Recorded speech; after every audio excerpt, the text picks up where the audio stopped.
Welcome to Channel Today in History. In today's video we will talk about the day, September 8, 1941. Leningrad besieged. When the invasion of Soviet Union territory by Wehrmacht forces was announced, popular brigades were immediately organized in Leningrad, which showed their effectiveness from the first moment the Germans threatened the city. In July 1941, German forces arrived just 150 kilometers from the city, from where three armies would try to suffocate it completely in a siege maneuver. In August, Leningrad had only one way of communication with the outside, to the east, but by September 8, 1941, the siege was completely closed on the city. Isolated by land, it could communicate only through the Gulf of Finland and Lake Ladoga, although the strict controls established by the German and Finnish army made this almost impractical. Then, more than 1 million people dedicated themselves to the construction of trenches and obstacles for the defense. The city's resistance had become a vital issue for the Soviet regime.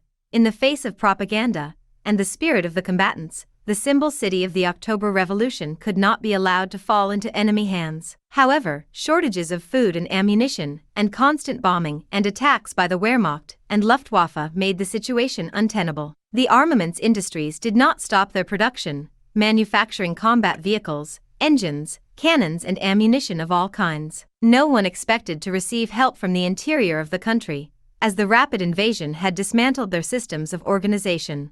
The townspeople understood that they must fight alone. The local Soviet decreed general mobilization. More than 300,000 citizens enlisted in the popular militias. The most effective assault troops were those made up of factory workers, while the female population and miners occupied themselves with building defenses. With the arrival of winter, temperatures dropped dramatically, and supplies began to run out. Domestic animals began to be used as food, and people of weaker constitution began to die massively from malnutrition and cold. In December, the Red Army managed to push the Germans back, which allowed for the reopening of the Tikhvin-Volkhov line and the arrival of supplies, even though supplies remained very poor. More than 100,000 people died of starvation in January 1942, and corpses piled up in the streets. At the end of 1942, only 1 million inhabitants remained. In January 1943, news of the Soviet triumph in Stalingrad lifted the spirits of the besieged. The Red Army launched an offensive against the attackers from two fronts,